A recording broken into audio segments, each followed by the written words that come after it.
Wow, imagine. Wow, that's a good catch because holy shit. Imagine You're ready to go through the whole episode. Oh my god. Okay, that wasn't a good start. Not at all. I was about to mention how I feel like last time I forgot to hit the song, so You did. That's Yeah. right. but that was a failure episode. That wasn't Welcome the back. failure episode. Welcome back to the We Should Talk More podcast. My name is John Alzate, your fearless leader, and this is the podcast where two lifelong friends with not much in common try and get a little bit closer. I'm joined by Joshua. Hi, my name is Josh Coronel. I am the Joe Rogan of the show. You can't even hear Can it. you do both at once? Well, I think the Should Talk More theme song is just so loud that you can't. I'm just trying to play a sound effect, guys. Anyways, welcome back. I didn't know you could play two sound effects at one You time. can. I think it's just if one's louder than the other. Yeah, it makes Yeah. sense. But we have a fun episode today. We're doing well. I guess we can say that we tried to do a proper Q&A episode, but our fans disappointed us. Yeah, we got a few questions. Some very thoughtful, but nonetheless, it wasn't sufficient. I'll say most were pretty awful, but I appreciate people giving answers. Those that did, Given answers? giving questions. Yeah, I appreciate it too. Although it was very scarce, not much. It's unfortunate. Yeah. We try nonetheless. Next Q&A, hopefully our friends, family who dearly listen to this show and will actually pick up and give us some quality questions. Yeah, and I think we should start cutting people off if they don't. Yeah, I agree. I agree. But, No more friends of the show. But yeah, I know. We have to. I think we need to start limiting who we actually call a friend of the show because we can't be giving that out all willy nilly. Yeah, we're giving too much credit to people. Yeah. Anyways, to bring it back up a bit, we are back in a familiar spot maybe for all you video watchers. Mhm. We're in Joe Rogan's back office. And I am Joe Rogan. And he is Joe Rogan. We're joined today by Joe Rogan. And it's very exciting. And we are drinking some very delicious coffee brewed by Joe Rogan. Now, you told me there was some sort of horse-related DNA product in this coffee. Do you want to elaborate on that? Yeah, week 2, I wasn't able to make it to your show, and I'm terribly sorry about that. So things came up, Yeah, and I just couldn't make it here. as they do. Yeah, so I know you're really thriving in the market right now, and you're a great person and everything. You are a phenomenal person, John. Wow. How's it? Joe, you're making me blush. It's coming from me. Wow. Joe Rogan. You are Wow. phenomenal. Holy shit. Um, if Josh was here, oh my God, Yeah. he wouldn't believe this shit. Yeah, so I decided to put horse shit in your coffee today. Oh my God. Wow. Right as I was taking a sip, you dropped that. Yeah, I couldn't find any better way to pass the olive branch for Now- not making the show. Is that what you're drinking as well, or is it just mine? No, Okay. I'm drinking coffee. Okay. Okay, cool. Yeah. How was yours brewed? It's coffee. Okay, so just I was trying to give you the chance to talk about how you made it. Yeah. Okay, I guess Joe doesn't want to give any details to how he makes his coffee. That's fine. But here on the Joe Rogan show, we do have the coffee hour at the start of the show. Yeah. So we'll take a brief moment just to catch up with each other. It's been a long time. I Yeah. haven't seen you in God knows how long. So I would like to hear 2 minutes. What have you been up to this past week? This past week, just work. I'm working on setting up a website for AlzateFilms, which is cool. I ordered some new shirts and a hat to have see how those look with a new logo that I got made on what was it called? Josh would Printful? know. No, I had a logo made by somebody. Oh, designer, Fiverr. Fiverr. Joe, you're really on it today. I always You am. remember things I told you months ago. That's why my show does so much better than yours. Holy shit. Yeah. Wow, I'm blown away by this. But yeah, so gonna see how those look and hopefully have a website that is one half portfolio and one half merch site. Oh, let me know if you need one of my guys to get on that for you. Yeah, might need that. Yeah. But yeah, what have you been up to? Not much. Went into the city this past weekend. Mm-hmm. Went to McSorley's. You ever been there? Never heard of her. Oh, it's a great spot. They have white and dark beer. That's all. That's all? That's all. That's cool. My friend John Alzate has introduced it to me. So I passed on the tradition to some other folks too that I saw this past weekend. That's exciting. Yeah. Outside of that, not much. Yeah. Same old. Yeah, pretty much. Yeah. Kind of like it. Mm-hmm. Stability. I think so. Oh, and and on that note, I also what was it? Binge watched Sex Education last night. Oh yeah, you mentioned that to me. Mm-hmm. How did you like the season compared to the other seasons that you've watched? Oh man, it started out hot. I can't tell you because you haven't watched You're saying it yet. hot in terms of the sex? Yeah. Okay. It started out hot. Yeah. If you have watched season 3 of Sex Education, the main character gets into some heated hotness. And so it's very entertaining. I think it made for a good start of the season. Wow. But I can't really get into detail without telling you. Damn. All right. Well, I've only watched the first 2 episodes, but I'm excited to see what happens. Mm-hmm. I've heard good things from people, so that's cool. That's exciting.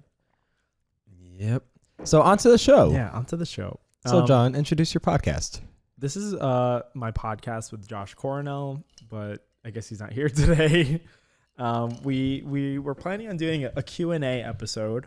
As we mentioned, we kind of got like dog shit questions from people, which is fine. Not to discredit everyone. There's like Yeah. 2 or 3 good questions. I think, you know what? It's also, we just didn't get a lot of questions. That's part of it too. Like, Yeah. we don't have a large enough fan base to rely on like getting good questions. So, maybe in like 2 months from now, we can do it again, and hopefully by then we'll have We'll keep trying. Yeah, we'll keep trying for you. But I recently watched a video. There's this old YouTuber. I'm not sure how familiar you are with him, Joe or Josh, whichever one is on right now. Which YouTuber, Joe or Josh? No. I was asking the person who was sitting here.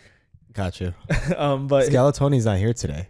God, his name is Dax Flame. You might know him because he used to have like viral videos when we were like younger, like in 2011, where he would just like film on his computer webcam of him like after school, and it would be like diary entries, and it would be like diary number 36. I asked like whatever girl to be my girlfriend, and then it's like diary 37.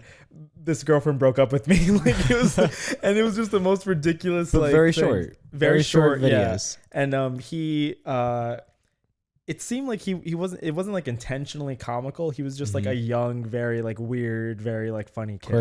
Quirky guy. But it's just like you give someone like that the ability to post on the internet, and like you see the world through his eyes. It's hilarious. Wow, that's beautiful. And he's ask. Put it in the show notes. I'll check it out. Yeah, I should definitely link him because he's been a creator for over like 10 years, and he's kind of come back on YouTube. He's been in a few movies that you've seen. He was in Project X, and he was in 21 Jump Street. All from being a YouTuber. All from being a YouTuber. He just like I think he mentions like his goal was to get into acting, but kind of didn't work out after those movies. So he's back on YouTube, trying like tons of different content. So like he doesn't have a thing yet, so I can't really describe what he does because like all of his content's like he's trying like whatever works right now, which is interesting. But he did these questions. And one of the videos that he did was getting strangers together to ask 36 questions that are supposed to make you fall in love. And these questions come from a New York Times article that was written. That is like, if you ask these 36 questions between somebody, they'll lead to you falling in love or something. Didn't work out for the people he had in his videos. But I mean, when I look, yeah. But you thought it would work for us. Yeah, I think it could work for us. I mean, I also thought like they were just like they're not romantic questions. I think it's just questions to get you to like dive a little deeper into like your Who you are. yeah. And your values. Yeah, so I think that'll be kind of cool for us to do because it'll work as a question and answer type thing for us. Yeah. So yeah, we can. I mean, if you didn't understand by now, watching or listening to the We Should Talk More podcast, John and I, Josh Corno, we have had this goal of falling in love. Yeah. That's Did all. we say that on the first episode? I don't think we have. Oh man. Yeah, we missed that. Yeah, we should add that to the intro. 2 lifelong friends, not much in common, trying to fall in love. No, because like sometimes my like coworkers ask like, oh, so you don't want what the podcast is Okay, about, yeah, and like yeah. the easy way for me to describe it is just by saying what the tagline is. Yeah. Just so I don't have to like really go into any more detail than that. Mm. So if I start saying 2 lifelong friends with not much in common trying to fall in love, that sounds more sus than it already sounds. Oh wow, yeah, you're right. But on the podcast, I'm happy to say that. Okay. And so ultimately, one of the many goals I think could be this idea of falling in love to an extent. Yeah, to an extent. I think I would say that I love you. I love you too. Wow. You fucking idiot. I was lying. You heard it here first on the You fucking podcast. Idiot. Oh. But no, I mean I love people. I love people too. We should definitely do an episode because we were recently having off the podcast discussion about this, but we should talk about like love and like romance, like what I think it'd be a cool thing I to think talk it's a about. very difficult conversation. Yeah. But I'd be happy to talk about it. Yeah, it would be cool. It's definitely something that I'm like interested in picking your brain about. And yours as well. Yeah. But we should we can go through these. So we'll just like I guess these 36 questions in the New York Times article, which will be also linked in the show notes. They break it up into like 3 different sections. Through glancing them, it looked like the later questions got a little bit harder and maybe a little more intimate. I didn't know New York Times started publishing on Reddit. Oh well, wait, I had to pull it open on Reddit because the Yeah.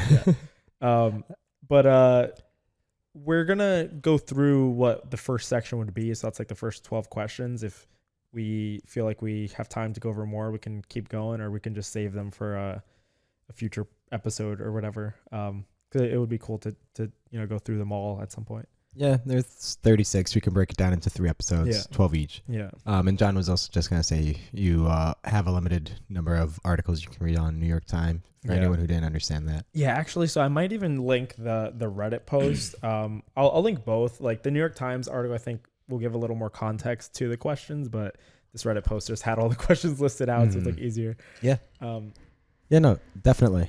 Do you hear the train? No, I was going to say like, thank you for talking while I was taking a sip because like there's about to be a big gap in the conversation. You started talking. I was like, I got you, bro. Very I good, got very you. good. That's what I'm here for. I'm your backup. So do you have any thoughts anything you want to say before we start going through the questions? No, I think the important thing I wanted to say is that we're in love or trying to fall in love. Okay. All right. So let's see how we feel about that as we finish these questions. All right. So first question, and I guess we could just we'll read them and then we can do you want to like go back and forth with who reads them? Yeah, we can do that. Okay. And but we'll both answer them though. So I'll read the first one. Given the choice of anyone in the world, whom would you want as a dinner guest? She's a good one. Okay. Ella? So Josh has Tinder open right now. Ella, I would love you as a dinner guest. She's quite a beaut. If you can see it on the camera, if you can see it on the podcast audio. Oh, okay. Nice. Yeah. I guess. No, I mean that just so happened to happen. If I was to answer the question, yeah.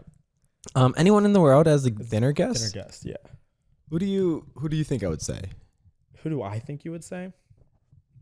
I don't know. I know you have a lot of like YouTubers that you find interesting. I don't remember their names, but maybe one of them.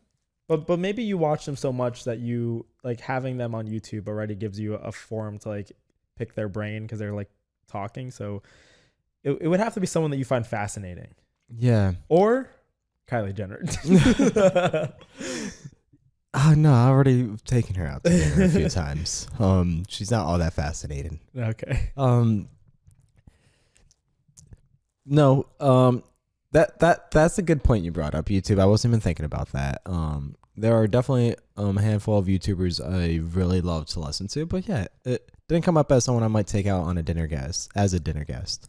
Someone that I did think about when I was thinking about these questions were just like Elon Musk or like Steve Jobs. Oh yeah. Because just how incredibly focused they are at what they do. Mm-hmm. And how off the cuff they are compared to regular businessmen. Yeah. So I want to see how they actually behave in real life because they're not very like personable people. Yeah, that's true. Elon Musk isn't all that personable as far as you can tell, like by watching him live. Steve Jobs, RIP, but he was also like historically he has gone down as someone who's been like really awful or mean to like people who have worked with him.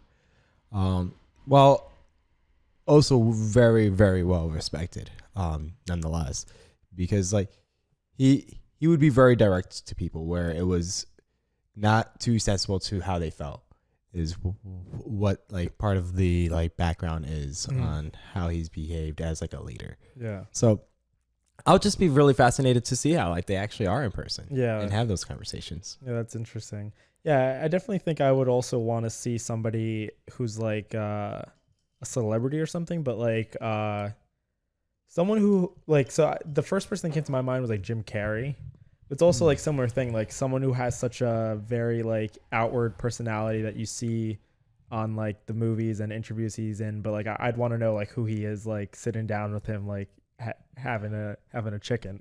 The context. Yeah, I don't know why Jim Carrey. I was Reminds trying you to of think chicken? No. I was trying to think of like other comedians, but I do really like Jim Carrey. I don't know if you followed like too much of him right now, but he's become like an artist. Yeah, he's grown out a beard. He's grown out a beard. He's very like hippie, like spiritual, like he's countercultural. Yeah. A lot of his art is very like anti like Trump and stuff, but it would be, I feel like it would be interesting to pick his brain. I'm like blanking on other people, but I think someone along those lines that has like such an outward personality, like to get to know them. I don't know. Yeah, I guess that makes sense. You have sent me like a few little clips of Jim Carrey recently. Yeah. I follow his he has an Instagram. I don't know if it's officially run by him, but they post like he does like a lot of philosophical like writings and stuff. So they post like content that he's made. He does have a Twitter, but maybe some of those posts are from his Twitter because he just posts like his thoughts and stuff. But yeah, gotcha. Seems like an interesting guy. All right. So for the next question, John, would you like to be famous and to what capacity? This is a great question because I feel like maybe we've spoken about this. I don't know. Like, I don't. Maybe pulling from the Before Sunrise movie. Like, I would rather be known as like successful in something than like be famous in that field. I guess like if it's like filmmaking, like I would rather like have made something successful than be like I directed a really popular movie, but maybe it wasn't a great movie, it was just popular. So I don't know. I do feel like that a lot of people maybe who are like, they want to, it's like the difference of wanting to be an actor or be like a filmmaker. Because it's like an actor, they're the face. But like most like people who are working on the films, like you never can don't see their face put a face to it. So it's like, yeah, I don't know. But they win the Grammys and stuff. They do get the the Grammys, but and the Oscars. Yeah, I don't know. I've never cared too much. Like, I feel like it's a little bit scary sometimes too, to imagine like having people like look up to you or like be so invested in your life. Like, it just feels weird, I guess. Like, I feel bad for some celebrities who, like, imagine you're just like, you're having a regular day, but you have all these people who are just like obsessed with every thing you do, and like everything is being watched, and like you can't even like go on a date without like the contents of what the date without coming people out. watching you. Yeah. So I don't know. Well, why do you say before sunrise as like a change in thought? Was that like a pivot point for you? No, not a change of thought. I just mean like pulling from like a quote that the guy said, because like in Before Sunrise, but Before Sunrise he says like when they're talking about love, he's like he doesn't really care about love. He just would rather be like exceptional at something. Got you. Okay. What about you though? Yeah. Well, let me bounce off one point first, and then I'll answer the question, because you mentioned the thought about like how creepy it might be being famous because people creep on you. Yeah.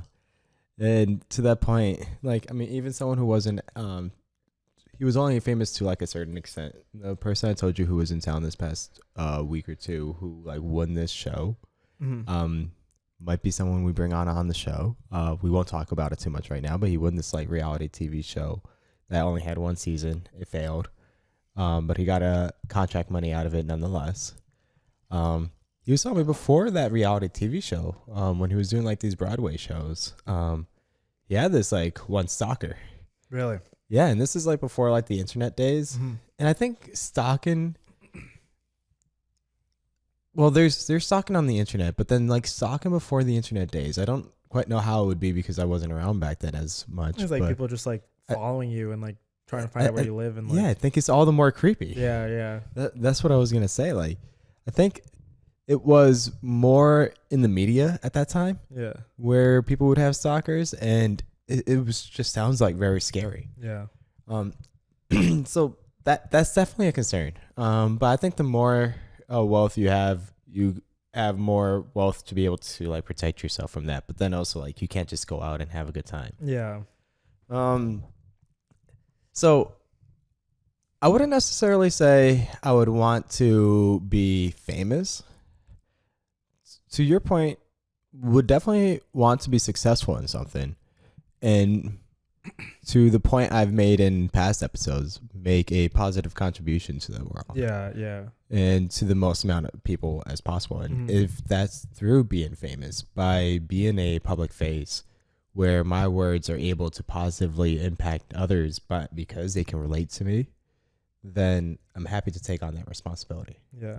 I think that's like a good, like, you have a good like perspective, I guess, because like, I guess you have a lot of people who become famous very early. So I guess they don't have time to think about how they would want to use that fame. But let's say like people who are just like everyday people, when you already have your outlook for what you want the rest of your life to be. So if you were to become famous, it wouldn't change too much about like how your goal is to like make a positive impact. It would, if not like help increase your ability to do that. So like that's really good. I think definitely same. Like I think if people who become famous like later in life, unless you're just already like an unhinged like person, like I would like to think that you would hope you and you would like handle it like better than people who just like you are grown up famous, or like you know that's like that was your whole life being famous. Yeah, and I can imagine that's challenging too. Yeah, not knowing anything else other than being famous. Yeah.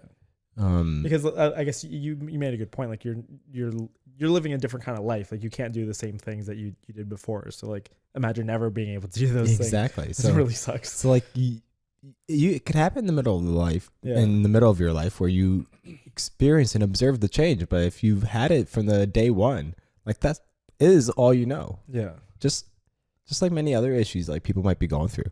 Like you might not understand it because like you've never experienced it, but somebody might be experiencing it all their life, and that's like their normal. Yeah. I think I had another point I wanted to go off of, but let's go on to the third question. Before making a telephone call, do you ever rehearse what you're gonna say and why? So I like this one. I think it's very important to think through what you want to say in a conversation that is going to be tough. Now, I haven't out loud rehearsed. I don't do that enough, and I think I should. But I have like jotted down notes as to what are the main takeaways I want to have in a call, or the main messages I want to bring up in a call.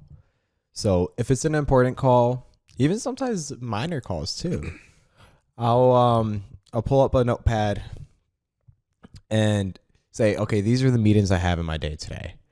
The meetings that are more important, I'll make like a list underneath it saying, okay, these are either the deliverables I have to have prepared for this meeting, or these are the messages I want to have in this meeting. And now I'm like speaking of it in the context of work, but the same translates if this was like a personal call as well. Mhm. What about you? Yeah, I feel like I definitely do this. I definitely do it in person too. If I'm like alone in my office, I'll like say things, but it's just out of like, I'm not like rehearsing. I'm just like doing work and then like running through a speech or whatever that I'm saying like while I'm just working. Mhm. I don't know if that makes sense. Out loud. Yeah, like just talking to myself, I guess. Give me an example. Like if I'm just like doing work and then I'll just be like planning out like what I would say if I wanted to like talk about wanting to like go to a different job or something. So like Don't tell me like the actual example. Speak to the actual example as if you're rehearsing. Hey, I'm interested in applying to this production role. It's been what I've been really interested in, and I don't know. I would in my head plan out like what the main talking points are, and then like would you jot it down? Sometimes I think I do it similar to you, where like ahead of an important call, I'll like write down like the important like things that I want to make sure I get across. Yeah, I feel like I do like, I don't do it often, but I do sometimes, like if there's like a certain thing that I want to say, if I think of like a very clever way to say something, I'll say it out loud a couple times to see if it like makes sense or like sounds good, or if like it comes out the way I want it to come out. But I do think I sometimes do it like without intending to do it. I'll just be like, just like talking like to myself, I guess. I think I should do that more. Yeah, I mean, I do think like this. I find this question interesting because like I do think it's important to do that, like especially just like actually saying it, because then it like preps you for when you actually have to say it, just in case if you like fall over your words, or like you can actually hear it if it like sounds good. Yeah. But I do think something important too is like for anything like this, like I wouldn't plan out like a whole script of what you're gonna say, like for like if it's like a job thing or whatever, because like I feel like people should be prepared for like things maybe going like a different way, because like I think it would really suck for I don't know if many people even do this, but it's like if you prepare like a whole outline of what you're gonna say and then somebody throws you with like a curveball question and then you're just like like you don't know what to say. That is true. Yeah. So like don't feel like everything that you have written down or every like response that you've written down is going to be what comes up. But it is good. Like if you have main things that you want to get across, like for sure, like practice it, because you want to make sure it comes off the way you want it to. That is true. But if a response does come up that you were able to think about it, it is all the more better to have had been prepared for it than not have been. Yeah. Yeah. Well, yeah, I guess it is good to like prepare for like different outcomes of like what you would say maybe too, or just like think about it a little bit more, like how you would respond to other stuff. Yeah. And that's why it could be useful to say it out loud, because then you can think of it as like somebody who's listening to what you're saying, and then you can think about how someone might want to respond to that. Yeah. Was also wanted to mention that like I was listening to somebody talk about I don't remember what the topic of the video was, but this was one of the key points. He was like, well, I feel like I've struggled to be prepared for meetings in the past, and he's talked to people about it, and like the people who have been like most successful in like having tough conversations in a meeting, they'll say like, yeah, I'll block like an hour and a half off my calendar just to prepare for a conversation. Yeah, I don't know if you've ever seen there's like a meme where it shows someone's calendar and it's like it's like 3 hours booked ahead of the meeting, like anxiety preparing for the meeting, and then it's like a 30-minute conversation, and then it's like anxiety after the meeting for another like 3 hours. See now I think that's a little different. I think that's a little different. It just made me think about that. Yeah, no, I think that's really funny. Looking at that, but block the hour and a half to like prepare rather than to internalize your fear of the conversation. Yeah. But that definitely seems useful, especially for like important conversations. Like I do feel like I don't do it enough either. I think it's a good thing. Yeah. Is it my turn? Yeah. What would constitute a perfect day for you? A perfect day. Man, that's hard. I feel like I've had some days that I feel that are perfect, but they're all different. Like I'll say like the day that we went to New York and like hung out, even though we like missed a train and everything, like that felt like a perfect day. That was fun. Oh, yeah. I don't know if I have like things that I'll say like like this has to happen or this has to happen to be a perfect day, but I think any day that I'm not working. Any day that you're not working. I guess it could be a day that I work, but like if I get to spend time with like family and friends, like just doing something fun, it's pretty good. Yeah, I don't know. I feel like a perfect day could be anything. Do you have to have any type of meals during your perfect day? I mean, I guess having like meals that I like during that day would increase it being nice, like having good food. We're talking about perfect, not like good. All right, so like I guess like if I had like the best eggs Benedict or something, and then like really good tacos later in the day, like that would be a perfect day for sure. That would make it closer to perfect. Yeah. There you go. So if we had egg Benedict in the morning and then tacos in the afternoon on our New York City day, it would be damn close to perfect. Yeah, damn close. Okay, cool. What about you? I'm curious what you think. I do think part of a perfect day will still carry on the routine, because that routine holds off the suspense until what will be more eventful later in the day, because it's kind of like that build up. So to elaborate, enjoy your breakfast, get a workout in. That could be part of your routine. Yeah. Now, because I have the workout in, like I'm already starting off my day great. So I'm feeling good about myself. I'm feeling energized. If it's a good workout, so it has to be a good workout. It can't just be any workout. It has to be a good one. And it could be a work day. And I breeze through my work at work. I feel very accomplished after work. And then I go out, and the most critical part of the perfect day, I don't even know what it would be now, because I think the more critical part would be the latter half, where now you're out of work and out of the routine, and it's more of what you make of your day. I don't know what I would want to do there. You just like described as having like a really good regular day. I think it's a build up to through having a really good regular day. But you don't know what the moment of like the icing on the cake. What is it that you enjoy? Like what brings you the most like happiness right now? Like just like getting drinks with friends, like spending time with your family, doing some personal discovery. I don't know. Yeah, no, that's a great question. Definitely enjoy spending time with like you or another close friend one-on-one. I don't want to think that it would have to be over drinks, although drinks do always add to the experience. Spending some time with family, while I love my family, could be frustrating or annoying sometimes. Yeah. For sure. You need some space there too. And did you bring up a third scenario? Oh, just personal time. Yeah. I mean, that might be it too. I think I prefer to, if it's to be a perfect day, I prefer it to be with somebody else. Mm-hmm. I prefer it to be with people. Yeah. Than by myself. Agreed. Yeah. I just don't know what we would do.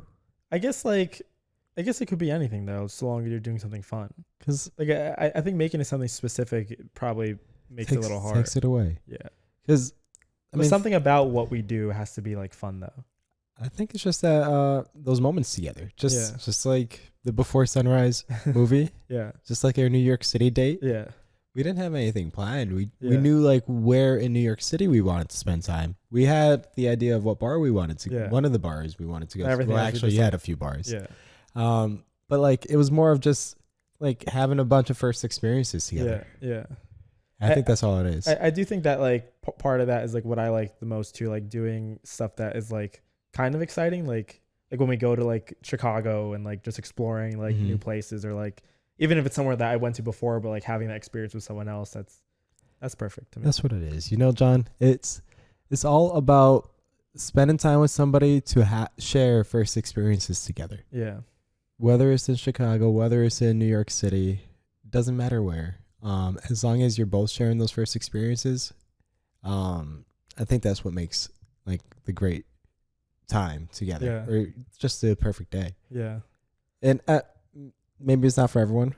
This is maybe more for me and you because we are friends, and like this might be something we share more than other people. I'd be interested to hear like what other people might think here. Yeah, because like this made me think about I wonder if there are people who would say like their perfect day is just being on their own, like having a day to themselves. Because like I'm sure like that could be perfect too. Just having a day where you can finally just like be on your own, like not have any distractions or any like anybody needing you for anything. You could just like have the day to yourself. But it's hard, and it's hard for me to view that as being perfect, because I was thinking about when I went to Utah and I got all these new experiences, but it was only too much, like it's only with myself. So like I don't know if I spoke about it in the episode when we filmed when we came back, but like it's not the same like when you do something on your own, like that memory is just yours. So like I can reflect on it, but it's just reflecting with myself. You have no one to share it when we with. have a shared memory, like we look back like, oh, remember those hikes in Arizona? Like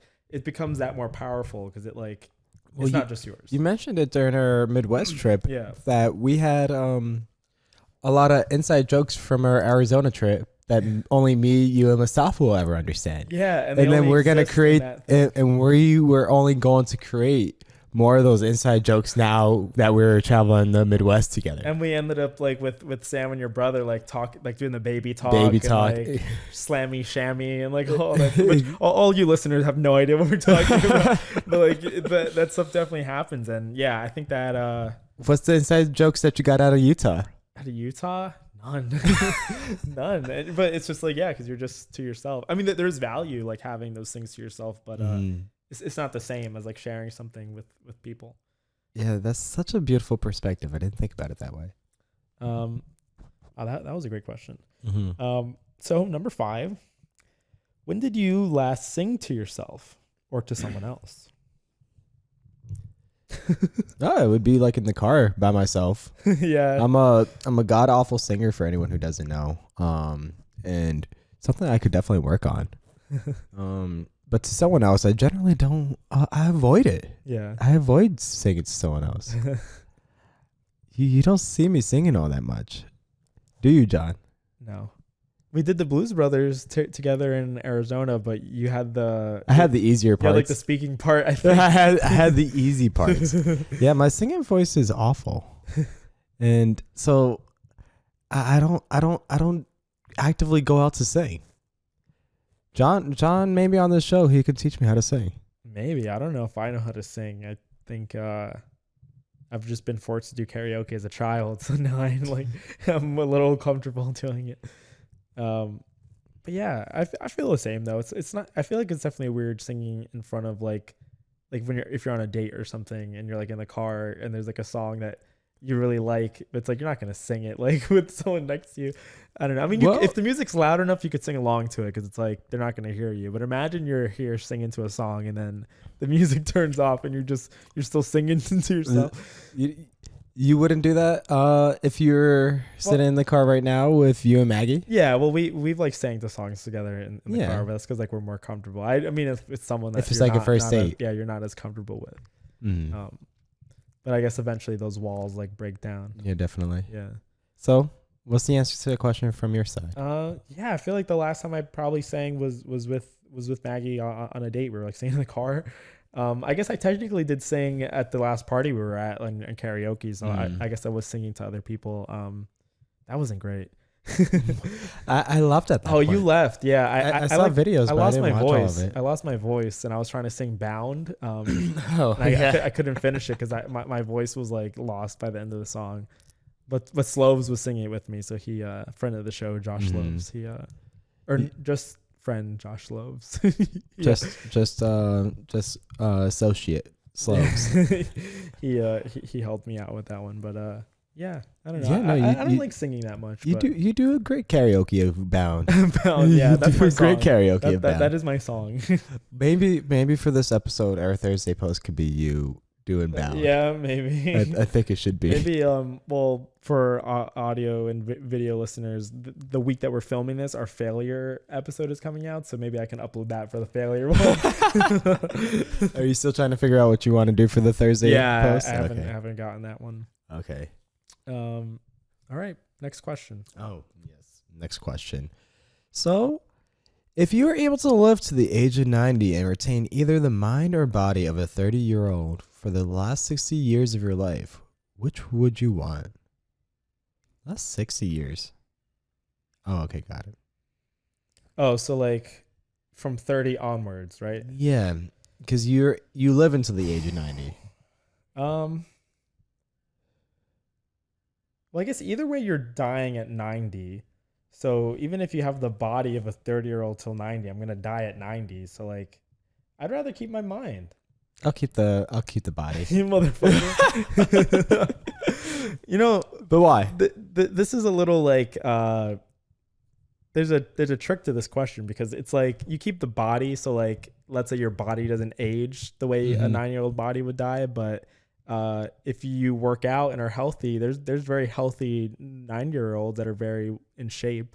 So it's like you could keep your 30-year-old health wise, but like be energy wise, but you would still have to continue working out and stuff to maintain it.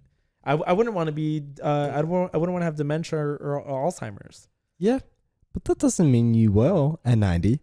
Well, I think my family history. maybe for yourself, yeah. Yeah. No, I have dementia in my family too. Yeah, I have it on like both sides, and Alzheimer's on both sides. I don't know. I would rather be able to remember things. Like the thing that scares me the most, and we just talked about it, like the most beautiful things are like remembering stuff. Like memories, yeah. Yeah, like I wouldn't want to give that up. Yeah, I wouldn't want to give that up. Well, think about it this way. What value does keeping your I'll tell you. I'll tell you. Think about it as you, John. Okay. Living your first 30 years as a total waste man that you've been living. How much value does your current mind provide? As you age, you might just become wiser. Do you want to not become wiser? Yeah, but wiser is part of your mind. I don't think you would not become any wiser just because of the time. I think it's like the health of your mind.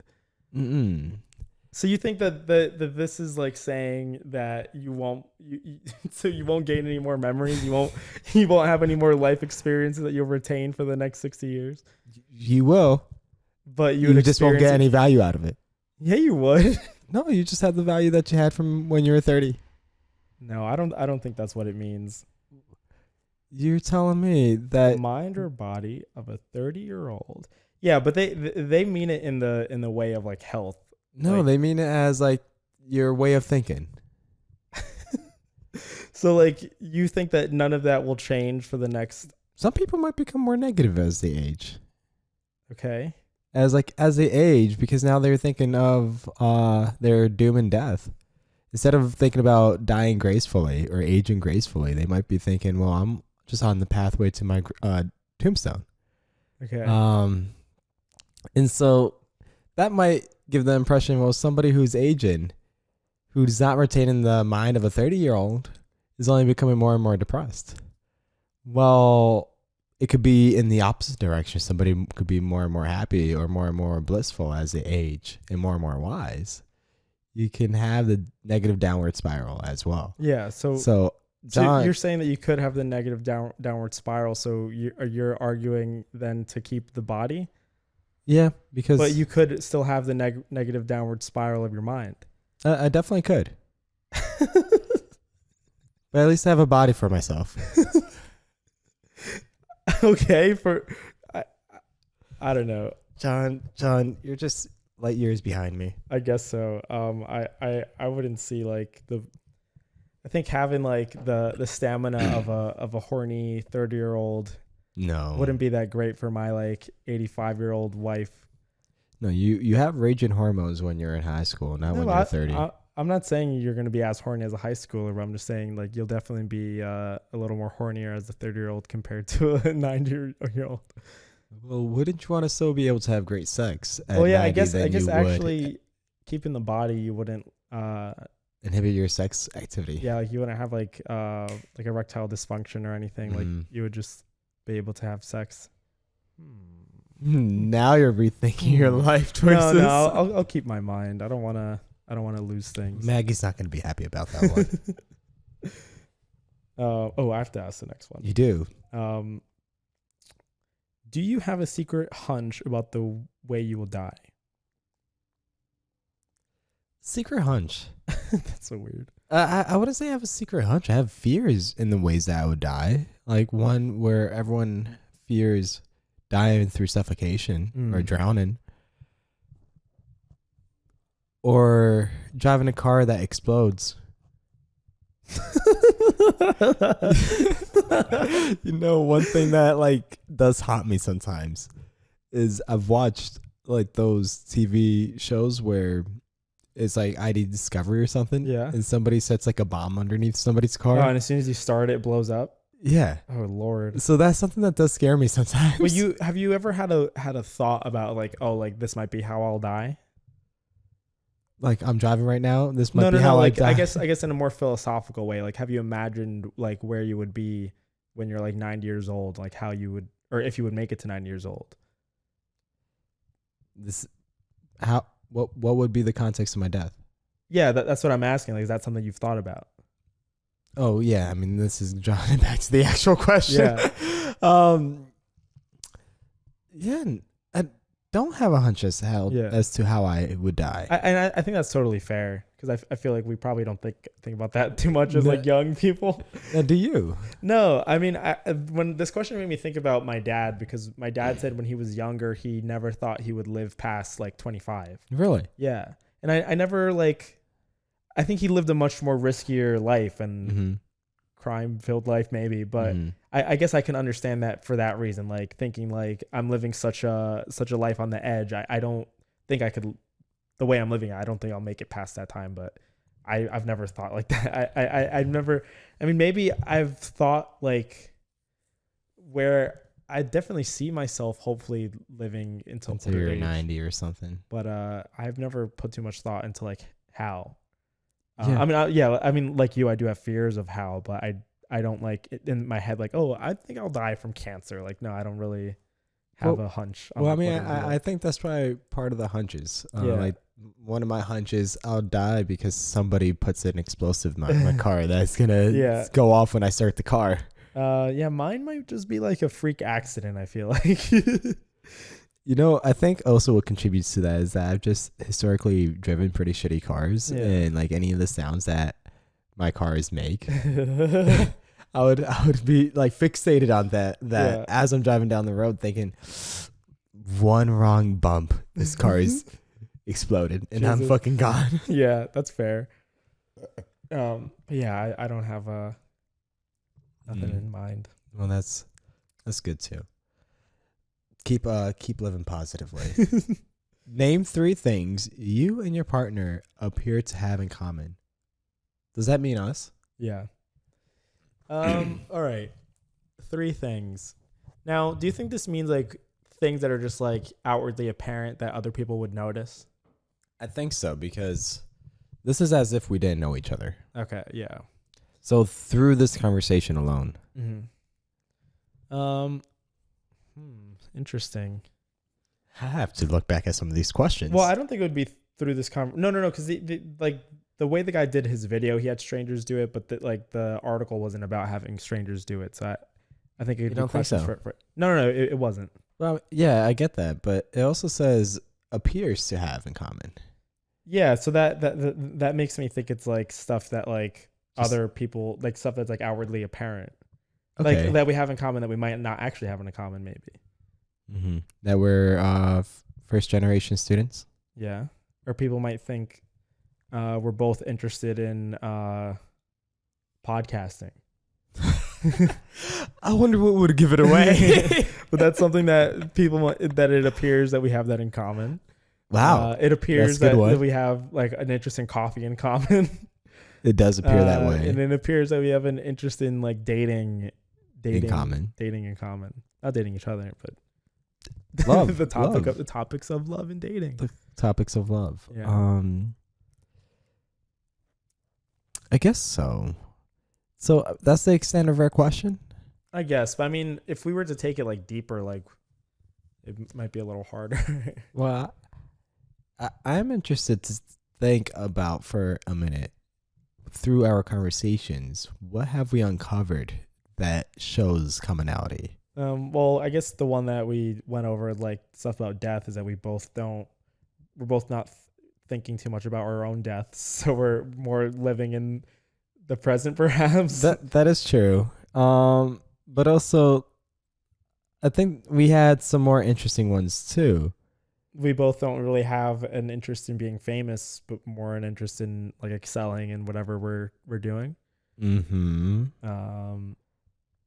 We're both interested in meeting people who we find interesting and like getting to know who they really are.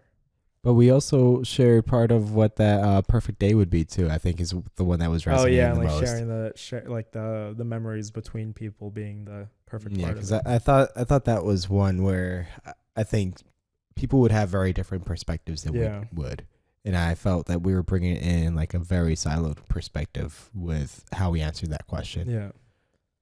But it did also start with different ways that we started our days, where my day was more of the standard day, ending with more of the shared experience with one another or with anyone, where you having a ton of first experiences while you had more of a day where it was exclusively that.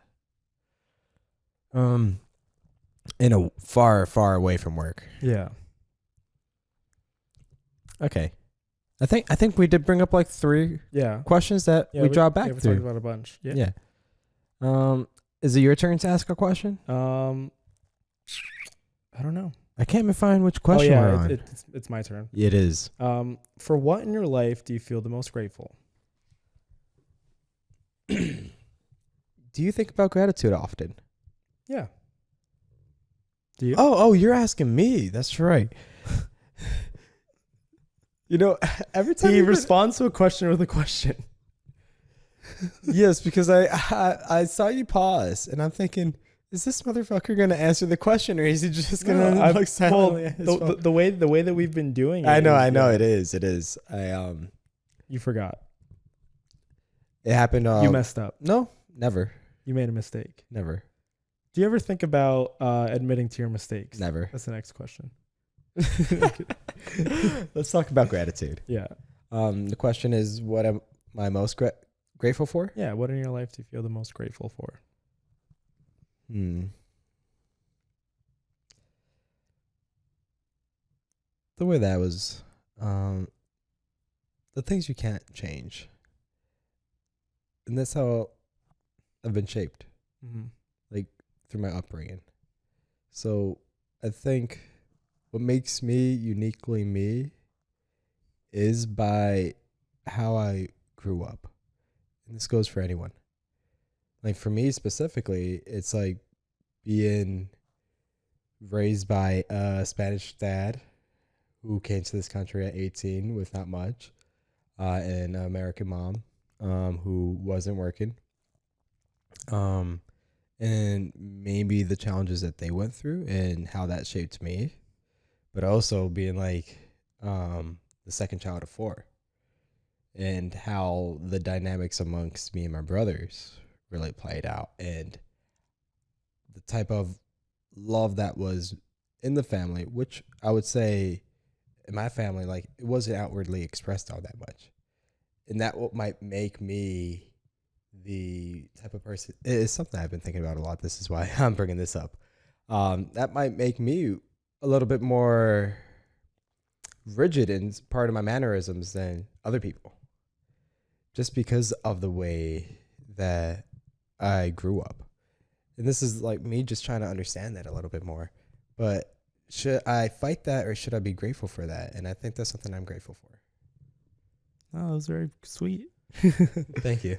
Yeah, I feel like that's a lot with like what I was thinking. I guess I like how you phrase that, because it is like there are certain things in your life that you couldn't choose. So like the life that you're brought into when you're born, and a lot of people have really terrible situations that they're brought in. So like I'm definitely grateful that I wasn't brought into like a really bad situation. And yeah, like I'm grateful for just like all of I feel like there's a lot of people that I've met like throughout my life that have done things for me for like no reason, like or maybe some reason, but it's just like the having supportive friends, or like people who have changed my perspective on things, people that have like come and gone out of my life but like had like a meaningful impact while they were there. I've reflected on that a lot. I'm definitely grateful. I think like in retrospect, I end up being grateful for any interaction, even like the bad ones. So like I even think about friendships that I had in high school that like didn't work out, or like there was like a falling out, but being grateful like for the good memories that existed when we were friends, and I guess the impact of us not being friends, because like I guess when you look at it so separate, it's like even the bad things that happen, the good things wouldn't really have happened like in the way that they did if that didn't happen. So yeah, I feel like I end up being grateful for a lot of things, I guess, maybe a little too much to the point where I'm like forgiving of like of certain bad things. But I mean, maybe that's not like a bad thing either. Like just being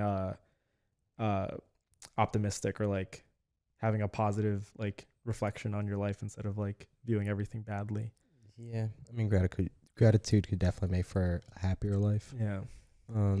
And to think about how those relationships could have a grain of gratitude in it, or a place for gratitude in it. Yeah. It's definitely worth it. I know one thing, when I started meditating, one of the practices was gratitude, where you take somebody that you may have had a falling out with or having a difficult time with. Actually, it wasn't, but I intentionally chose somebody I was having a falling out with or having a difficult time with to follow the exercise. And that was like, select anyone in your life that you're grateful for. Visualize that person and just see them like glowing and like shining more and more. And like let those thoughts of gratitude just stream out of it, like in and out. Or don't know exactly what the prompts were, but what I would intentionally do would intentionally choose somebody that I knew I was having a difficult time with, just so I can help reconcile that a little bit more, and like not be so bogged down by things that might irk me or annoy me with what their behavior has been. Yeah. Oops. Sorry. You don't know how to hold a mic. I know. I think I forgot. Well, I'm grateful that I know how to. I'm grateful you know how to too. Appreciate it. So on to the next question. Yeah.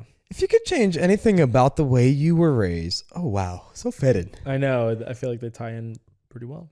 That's incredible. What would it be? I feel like we've spoken about something like this before, so I'll keep like my answer consistent. But I do have a hard time thinking about wanting to change things that happened in the past, because I think I touched on in the previous thing, but like certain things happen for a reason that got you to where you are now. It's not great to like dwell on like the what if, because it's like that what if will never be. I mean, it's a tough thing. I think I was not an easy child. Like I think my sister as a child is like she was very easy. Like if she had a problem, you would understand it. Like she could communicate maybe better or whatever. And she was just like a good child. So I wish maybe like there were like maybe a better understanding, or like maybe resources that maybe my parents could have known that like how to handle certain situations. I don't know. I think I had a fine childhood at the end of the day, but yeah, that's probably it. Yeah, that's true. And that's what makes us so it carries on for the rest of your life. Yeah. This is a great question, but it's also a very tough one. Yeah. Because you have to you're diving to find blame in what your parents have done, and it's not something you want to do, but it's also part of the honesty there too, because you can't blame yourself for how you were raised. Although, like, in a situation like you were just describing, like, all I can think about that John might say next, and you didn't, was, well, maybe I could have been a better child. Because you were saying how you're a difficult child. Yeah. And I'm like, if he says that, there's really not much you could have done as a child. Yeah, yeah. So answering this for myself, I mean, I don't think my parents had like great resources in knowing how to raise a child. They had children pretty young, as most people do, and they were also not probably in the best conditions. Although as I did get raised, or as I did grow up, like, I had a lot of things that were privileged, because my dad started making a decent amount of money, so we didn't have much to worry about, or ever having to worry about like a roof being above our head. But I will say, probably in the earlier ages, they were in a more challenging lifestyle, so it was probably not the easiest thing for them to raise a child. I will say, I don't know.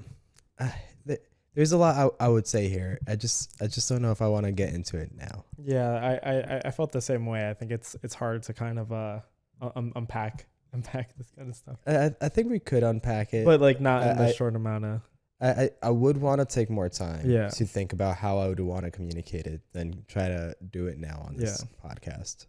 So let's table this conversation, but let's set it as something that we do talk about, because I do think this is an important one too, and this is something that I want to challenge myself to think a little bit more about and be prepared to have a conversation on. Sounds good. Yeah. Are we on my question? 11. You sure it's my question? Yeah. Because you answered this question first. Did I?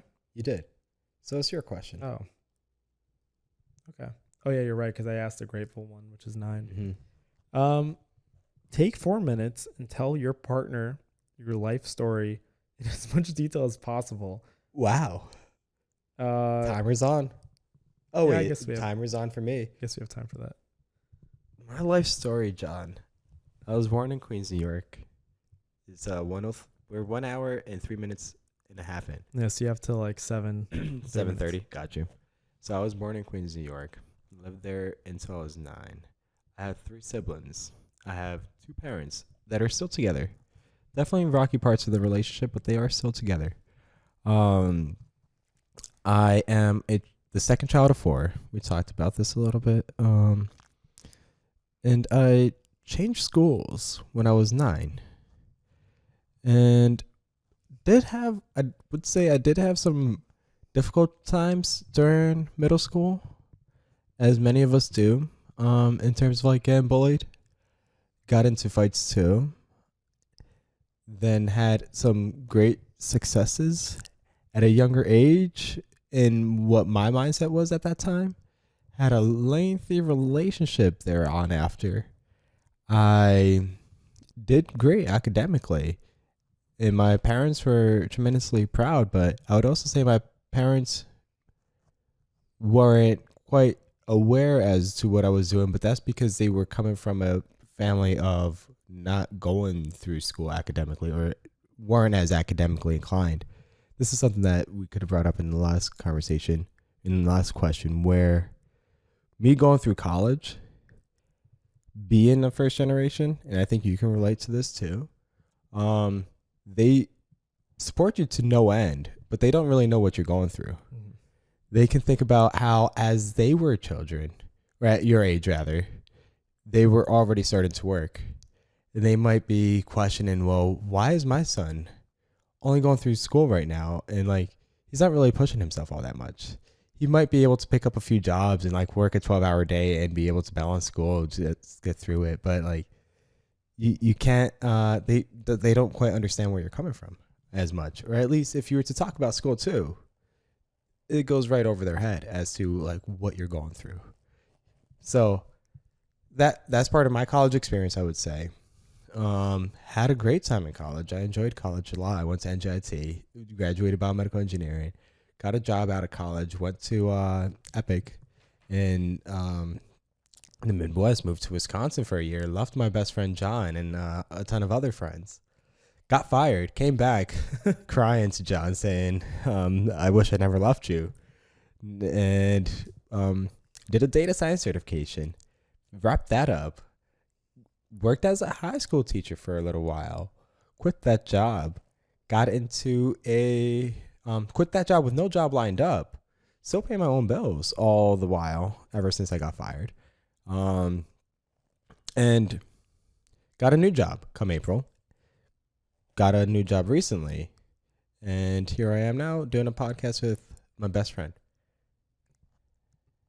Less than 4 minutes. 3 minutes. That's amazing. Yeah. Should I go into mine or? Go for it. Okay. Unless you have questions. I don't think there's I don't much know. more. It's like stuff like everything I know about. I know. It's stuff like That's true. people who listen to the podcast already know too. Yeah, I know. All right, so I'll let it go to 7 minutes, and then what would that give me?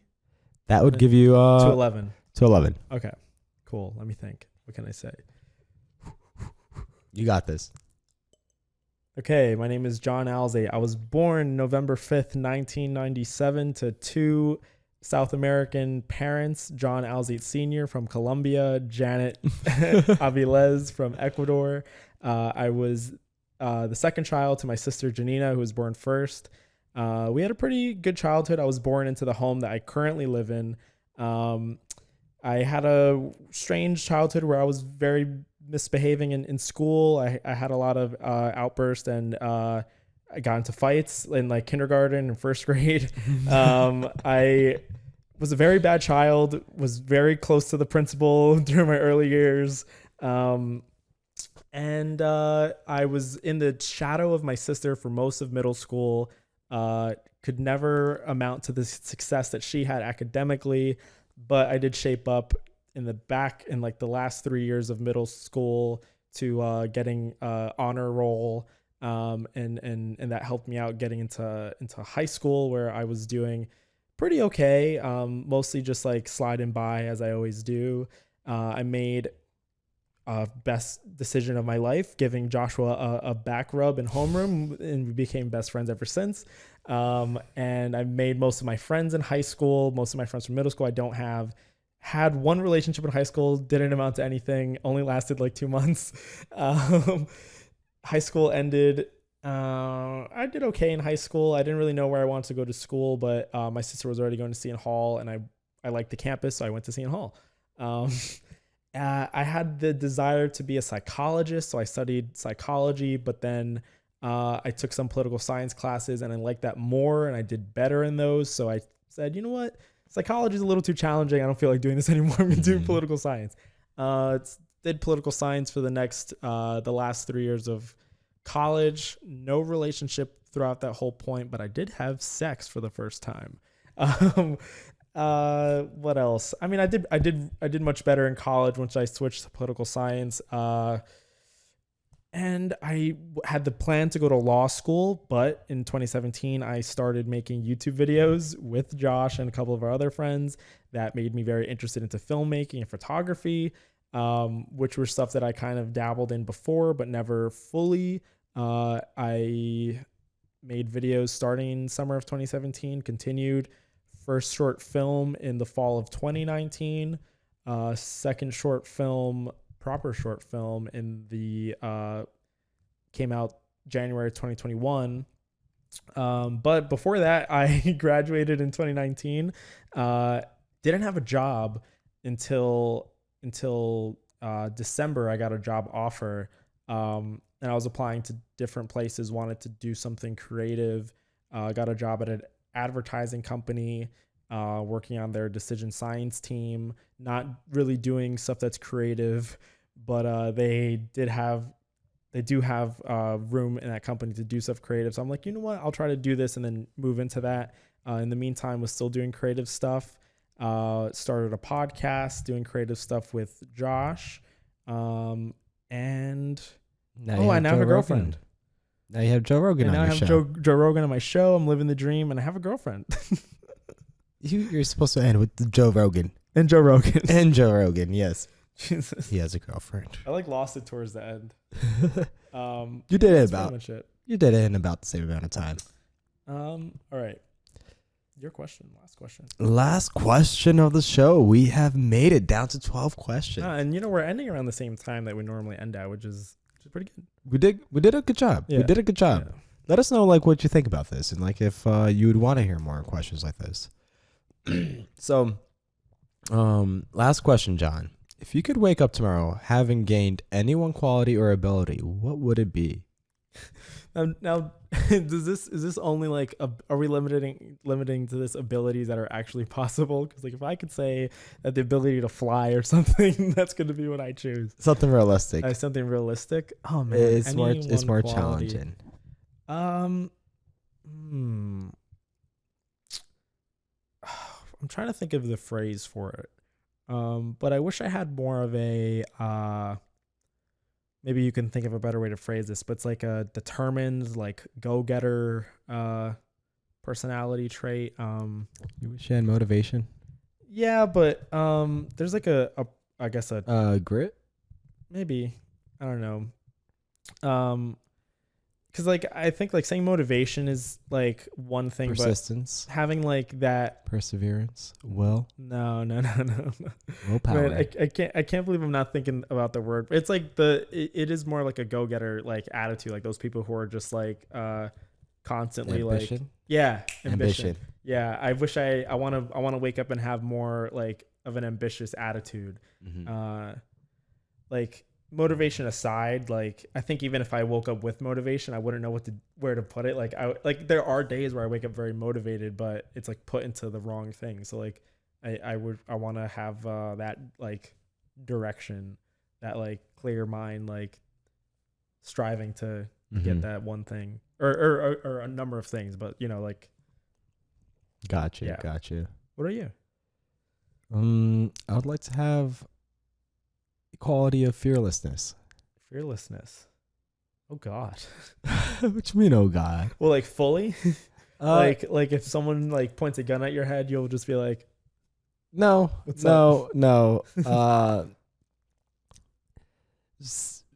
Fear is good evolutionarily, where yeah, you definitely want to be able to experience fear where you aren't putting yourself in a threatening situation. So not like that.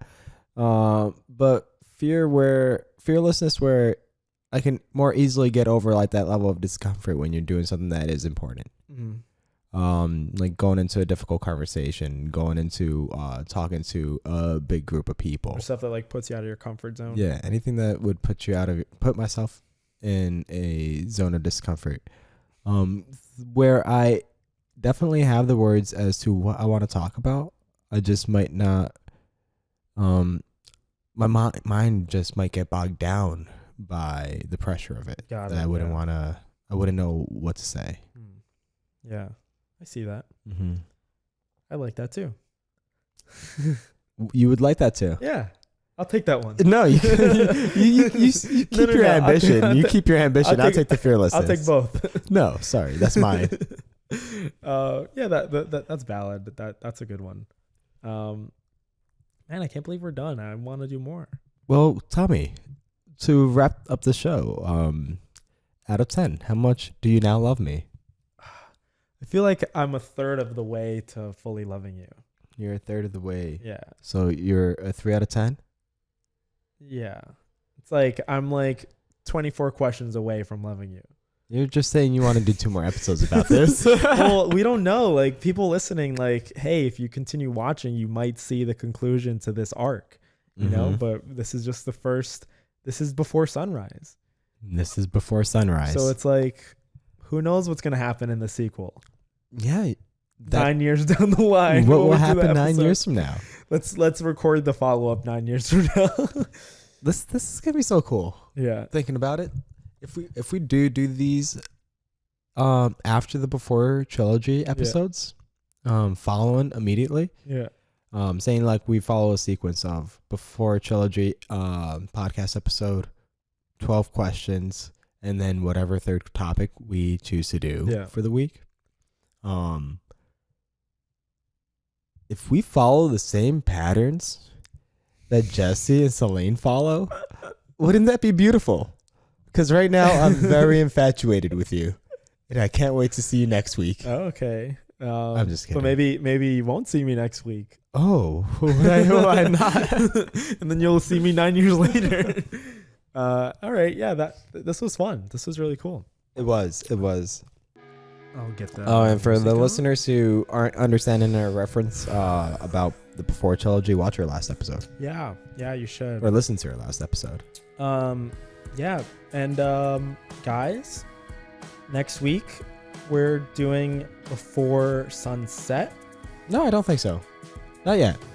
No, that's what is scheduled next week, I thought. Oh, let's talk about it then. Next week. Oh, well, let's look at the schedule. I thought we would be pushing it out for another week. No, I thought with I don't know. I'm pretty sure when I checked, entertain them for a bit as I look. You got it. Yeah, so check us out on Should Talk More. You can find all of our socials. Most importantly, you can find my Instagram, joshuacoronel. at IG, whatever. So you can check me out and tune in to next week when we record Before Sunset as previously scheduled. But I'm gonna talk to John about it after the podcast. And then the next episode, Halloween. Oh yeah, so we're definitely moving the Before Sunset to the Halloween episode. So why would we do that? Halloween, you can listen to us talk about Before Sunset. And then you could tune into our Halloween episode on the first week of November. Yes. All right. But yeah, I think did you say everything about the socials? Yeah, you can find all the socials, not just my Instagram. Right. And you can also find it in the show notes. Yeah. I think we should really be saying that instead. Yeah, you guys, if you just like look in the description of Spotify for this episode, you'll just have links to our socials. So that's pretty cute. And please leave an Apple Podcast review. Or don't give us 5 stars. Or no choice. give us what you want. Even if you have give us 5 stars on Apple Podcast. It's up to you though. Even if you're an Android user, find a way, get on an Apple Podcast app and give us 5 stars. It's my money and I need it now. Exactly. All right. Have a wonderful day. Good night.